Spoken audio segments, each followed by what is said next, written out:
Bamba meeting generally sibamba meeting sibona inqubekela phambili. Amen. Ngisho nangale kubaba ngithi sidinga inqubekela phambili. Kubalekile ukuthi uma siyishare lento sihambisa kanjani kuzinye indawo kuzisebenzela. Amen. Cela incwadi kumahubo. Amen. Sothola incwadi yethu lapha kumahubo 95 verse 1. Ihlose khona sifunde kanje ukubonga nokulalela uNkulunkulu. Wozani simukubele uJehova sihlabelele njengenjabulo kulo igwala lensindiso yethu. Masize phambi kobuso bakhe ngokubonga. Sihlabelele kuye ngamahubo. Ngokuba uJehova unguNkulunkulu omkhulu, uyinkosi enkulu phezulu kaNkulunkulu bonke. Amen. Amen. Amen. Amen. Kepha size kuJehova ngokubonga. Amen. Uma siza kuJehova ngokubonga mele kwenziweni kubonakale imiphumela yokubonga ukuthi sibonga kanjani ngemisebenzi emihle yokumsebenzela. Amen. Kepha konke uma siza kuye makubonakale ukuthi siyapi sihamba ngayiphi iposition siyibantu abasha kuze nalaba esebasilahlekela babuye. Amen. Wozani kuJehova ngokubonga. Ithi inkosi imkhuluma ithi bongani noma sekunzima bongani noma sesibona ukuthi kuyaqansela. Amen. Akukudlulukeza njalo bazalwane.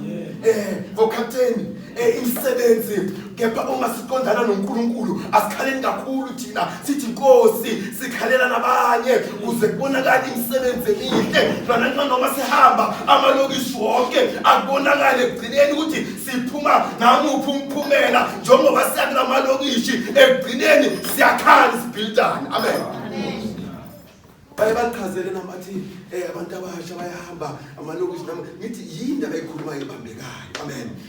Ngoba into emeli ikhulume ibambeke abathi kwabantu abasha ngelilanga bahlele bathi ayazini sibantu abasha sonke seClipback asambeni sitshelo mama ubaba sambeni soyenza ivuselele eClipback sambeni istrata. Amen. Sambeni sishumayela senza yonke kuze babuye abantu abasha. Amen. Akukho ukudlula bazalwane ukuthi nanxa simbonga uNkulunkulu sisebenziseni umqondo wethu ngengakha ngineClipback athini bazalwane yazi kuze sithiye. Amen. Akube nalelanga ukuthi udlala ibhola la esontweni. Amen. Ngadlala ibhola ngabonakala lapho kule section bonke bathi size esontweni. Amen. Nalapha bezibeza yingibezelani ukuthi kulela bana sekunebhola. Amen. Konke sathi sesibona ukuthi kuze kudlala ibhola bathi bamshiya iba neclub yakho uzoba neclub yami. Amen. Sisidalana emandleni. Sisibhindile. Amen. Konke bazalwane yini sicela ukuhlakanipha kuNkulunkulu kuze kuyenzakaleni kuyenzekeleni bakhe. Amen. Wozani ngokubonga kuJehova. Amen. Nawo mazi bazalwane ke siyabonga sengihambile nami. Amen.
elandelayo ukuthi bonke abantwana bamaHebheru uma kuyokwenzeka owesifazane ethola umntwana womfana ababulawe ngani ngoba inkosi yayibhekile ukuthi laba bamaHebheru ibona abazoba igqila zethu. Amen abantwana.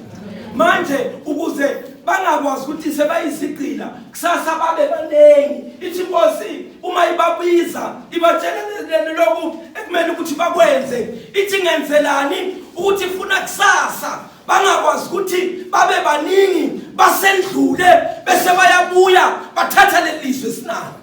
Amen abantwana. Khuluma ngomntwana omncane kakhulu bathandekayo. Sesiphumile isimemezelo sokubulawa kwabantwana babafana.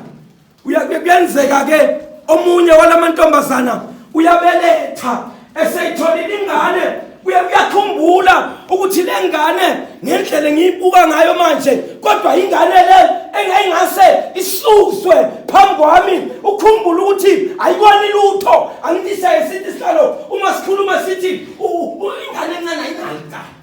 Amen abantwana.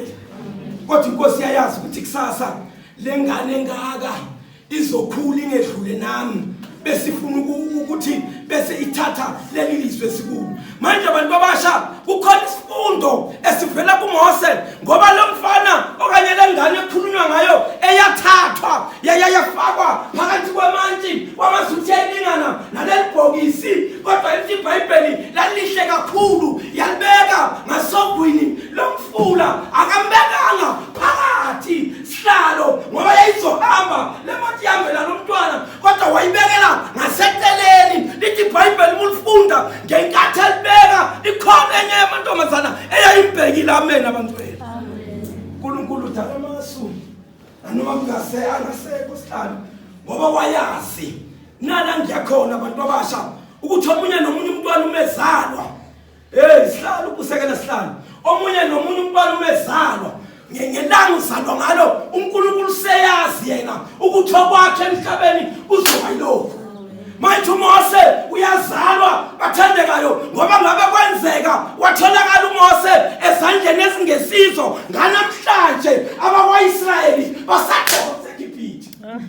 Kodwa uNkulunkulu wabanetene wathi lo mntwana ozalwa namhlanje ngizomthuma ahamba ezweni laseGibhithe ayokhulula isizwe sami ezandleni zikaFaro. Manje abantu abasha ningasithuki umuntu angathi hayi mina uNkulunkulu akangiboni, uNkulunkulu unenjongo ngomunye nomunye umuntu amlethe emhlabeni.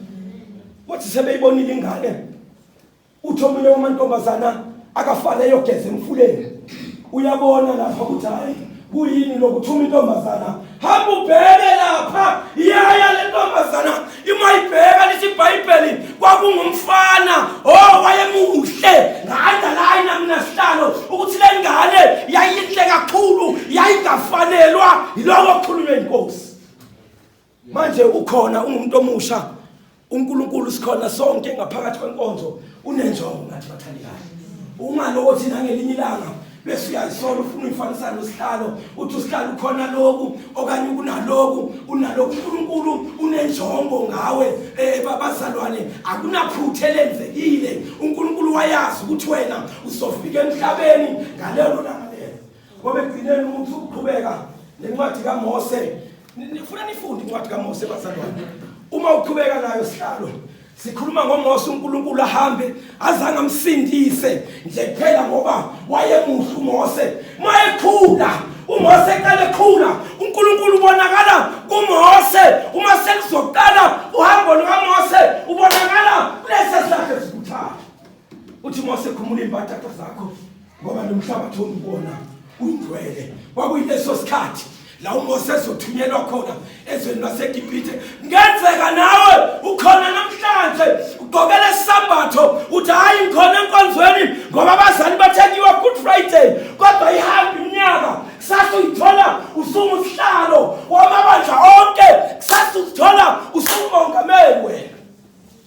Kanti ukuzisola uthi uNkulunkulu kanti wena wakulethela nemhlaba. uNkulunkulu unenjongo ngifuna ukukutshela umuntu omusha ke ngithi mangikhuluma kwabanye abantu ngithi akudingi ukuthi uphume ebandleni lasohlangeni ukuzibona uNkulunkulu ukuthi uhleleleni okwakho ngoba ngenkathi uphuma usuka phezulu kwesibusiso sakho wena.